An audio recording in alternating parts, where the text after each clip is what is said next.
Banjo-Kazooie, the classic 3D platformer for the Nintendo 64 from Rare. Of course it's from Rare. If it's N64 and it's brilliant, who's it going to be from? I cannot emphasize enough how much I love this game. This was a game that I think I got for Christmas, as I recall. I didn't get it at launch because I know it came out quite a few months before I got it. I remember it being a game I got for Christmas back in Christmas 1998, so I'd have been 12, I think? 11 or 12? 12, yes, I can't add up. And it was just brilliant. It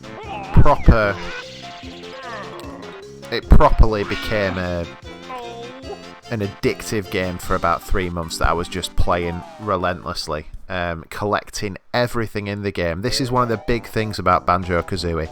It's not so much a platformer in the, twitch jumping, really difficult sort of sequences of jumping to navigate, like maybe a Mario game or Rayman or quite a few other games from a similar era.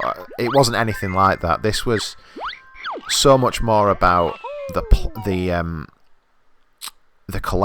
collecting aspect. There was so much to collect. I mean, there was the jiggies, which were effectively like the keys you'd have to get to access the new worlds, the different areas in the game. So a bit like the stone dragons you'd have to get in Spyro, that very similar type of thing, or the stars in Mario 64. Very similar.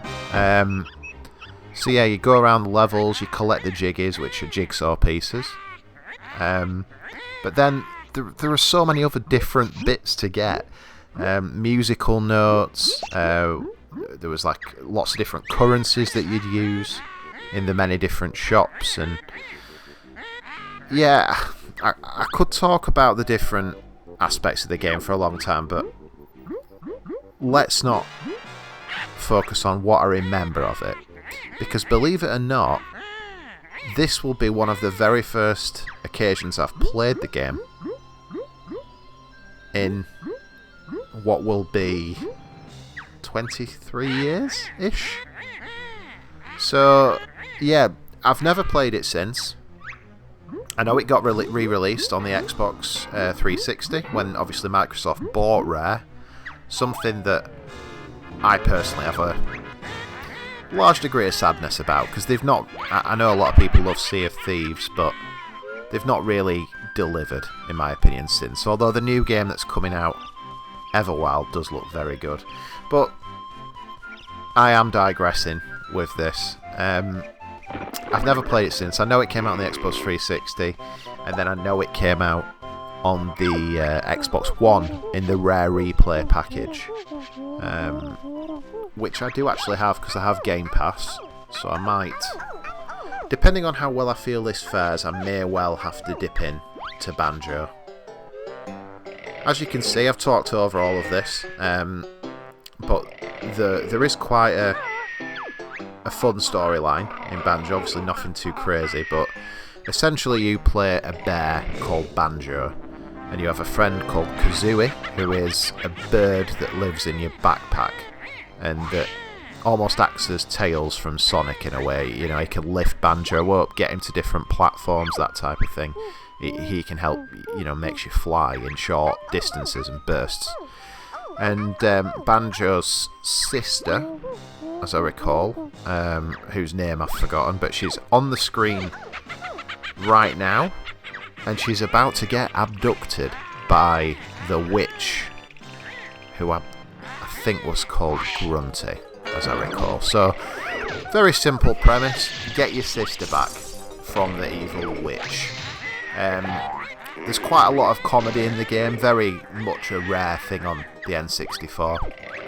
It's not got the sort of vulgarity, big word, of things like Conker that also came from Rare, but it does have a lot of comedy to it, a lot of slapstick, Grunty speaks in rhymes, so everything she says rhymes, which can be quite funny at times because it's just ridiculous some of the stuff she comes out with. But yeah, that sets the scene. So here we are as Banjo, and let me just get hold of controls. Okay, we are away. So yeah, I mean, the first thing to say, you know, this came out in 1998. And look at it. Is it just me who looks at this and thinks, that is a really beautiful game. It's lovely to look at. It's got that perfect, you know, if you're going to describe an N64 game, I think Banjo's the greatest example of that in terms of that solid polygonal look that the platformers had, that Mario 64 had, that Jet Force Gemini had, Donkey Kong 64. They all have a very similar look. Solid character models and really colourful, vibrant environments, and that's what Banjo has in spades. This is a really creative, beautiful looking game that, you know, a lot of people kind of shit on the N64 for its graphics, but I don't subscribe to that type of thinking at all. I think it holds up on its own terms, as long as you don't compare it to you know, modern games. Obviously it's going to look worse than that, but if you look at this in the context of when it came out, this was a fantastic looking game, and I still think it looks great. I think it looks brilliant. So as you can see, I'm going around the environments. These you can there we go, roll into to get these honeycombs. Your honeycombs act as your health effectively, so you know, Banjo has 4 or 5 hits that he can take before he'll die, and you can replenish your health by rolling or jumping into enemies to get your honeycomb pieces. It's not a difficult game. That's not what this game's about in the slightest. It's like I referenced, this is about exploration, very small little puzzles and collecting things. That's what the game is.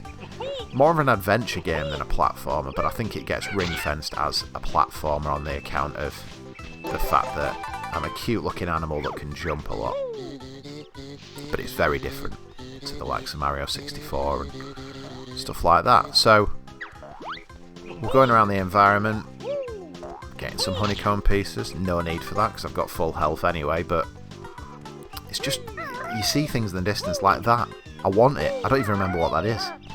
How do I get to that? So as you can see, Banjo can jump and then do a little floaty thing, a little floaty ditty with Kazooie. But I can't quite get across there, which is a little bit irritating. Can't remember. It's that long I really can't remember. Maybe I get a double jump at some point or something. We'll leave that. I can't be bothered. Let's just have a look around the environment and see what we can find. Just feels so good to play, honestly. It's a really lovely feeling game. He can swim, he can dive underwater, a bit like Mario 64. I think there's a lot of inspiration Rare took from what Nintendo delivered with Mario, for sure, with this game. That goes without saying. But who wouldn't, I think, at the time. So, first things first, we have to climb up the spiral hill thing, which is here, to please our little mole friend. And then what will happen, if I remember rightly, is we will get into Grunty's lair. There it is, you see. You have to go across the bridge. Little things just stick in my mind, and I remember that being a really sort of memorable look right there. To cross... It's not Gruntilda, sorry, Gruntilda. But Grunty, I think, is the nickname that the characters use for her in the game. For Gruntilda. So, we go in. And look at the... Just little things like that, you can see... she's basically trying to get the beauty out of your sister, I think. But look at Grunty in that. You know, I shouldn't laugh at that at 34, but I'm gonna. As you can see, the rhyming, I do enjoy it. Hurry, Klungo, push that switch. I'm tired of being an ugly witch. Very close to saying something else there, and I think that will probably implied, knowing Rare.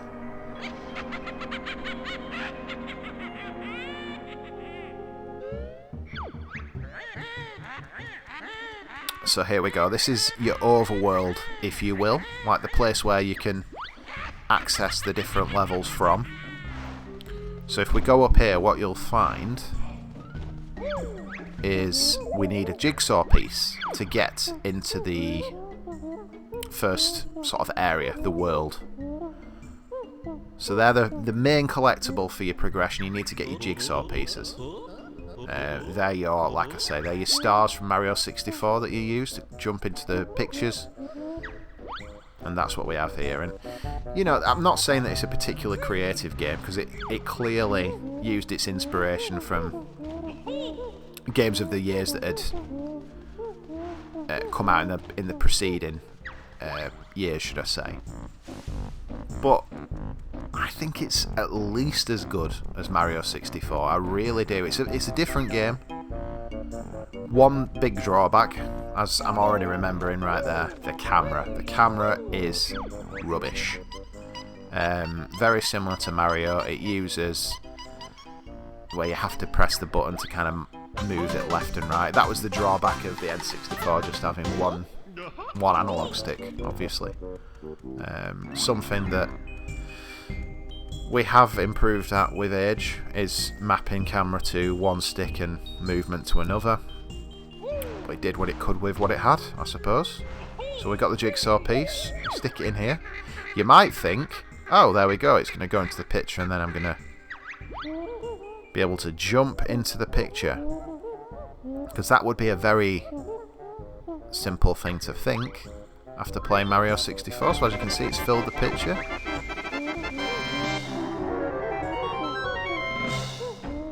Oh, it does spoil it in the video. We're going to say, look, if you jump into the picture, it does nothing. Because that was the first thing I did. I went, whoop, thinking it was like Mario, then I remembered. But yeah, so you unlock it, and then we're into was it Mungo or Mumbo? Mumbo's Mountain. And there you go, this is your first stage now. So again, what you're doing, you're trying to find your jigsaws, you're trying to find the notes, which I think are just a currency that you can use in the shop to buy maybe power-ups. I don't really remember. But there is like a completion percentage, so you just need to try and get everything, really. Oh. So as you can see, the bull's taking life off me with them honeycombs. I think the bee's nest, as you can see there, the bee house, should I say, gives you a few honeycombs. Yep. Everything just works really well. It's simple to control. I hope it's coming across just how fun it is. That's the main word to use here. This is a fun game, which is not a given, I don't feel, with retro games. Like, I have great memories in my head of certain games, and I've gone back to them since I've made this channel, and they don't quite hold up to what my memories unfortunately were, and it's been a shame at times, that, but Banjo-Kazooie does, like, without question. This is just a pure fun game that stands the test of time, and that's a big statement, because when a game, we're in 2021 and this came out in 1998 and it's still fun to play. That's not a given at all. And I think they did a great job on the N64 with making the environment so big. And there doesn't seem to be like a lot of fog or anything like that. No pop-up, pop-in. It's just smooth, clear, graphically still a good-looking game in my opinion.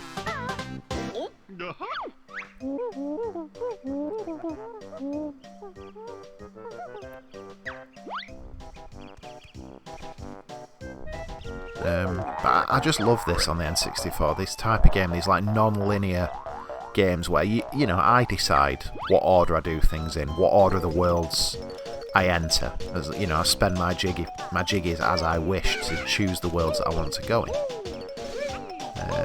It's great.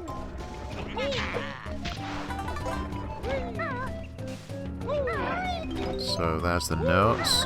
So there's one of the shops where you can, again, I think it's a different currency. There is so many different pickups in this game, it is unreal.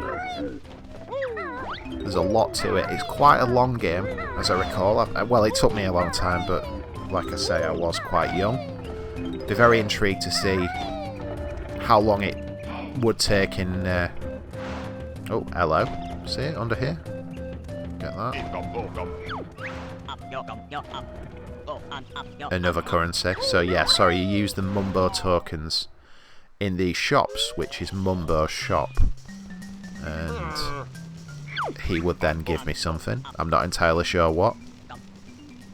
I think it increases your health bar, as I recall. Stuff like that.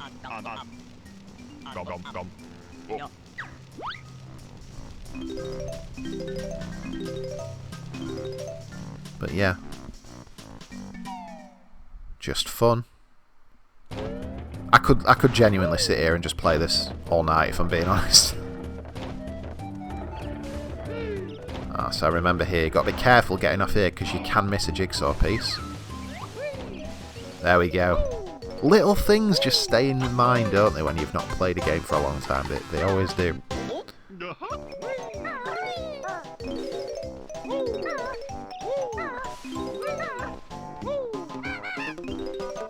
See how big the environment is?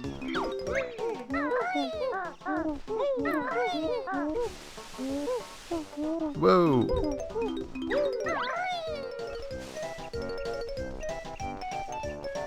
And the world feels so alive to me, you know, there's just stuff to do everywhere.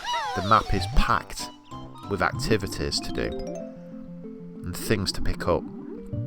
I think that was one of the big things I got from it. It was just such a packed experience. Great soundtrack too. We've not touched on the sound of the game.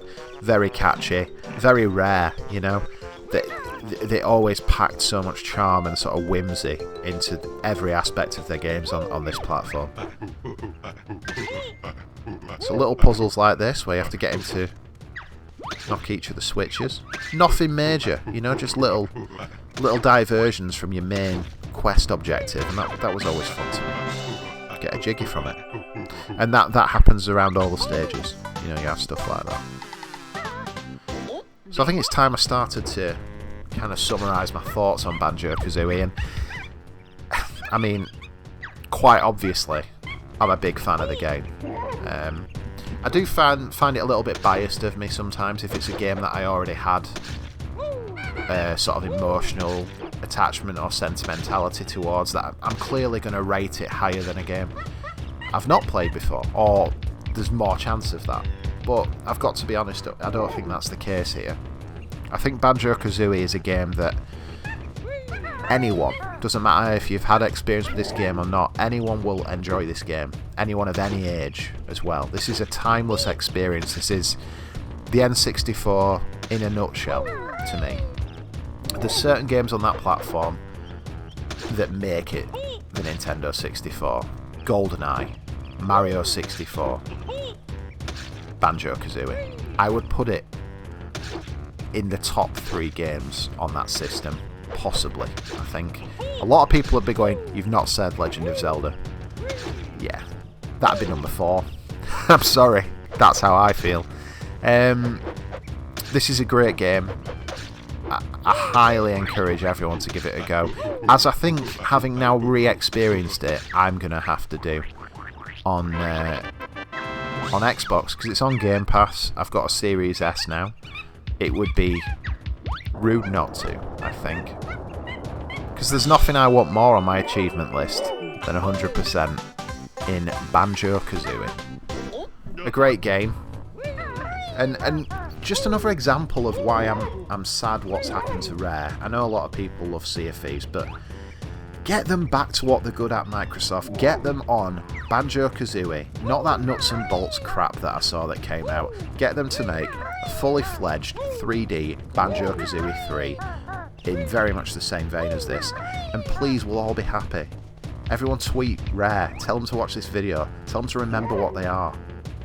Banjo-Kazooie 3. Great game, love it.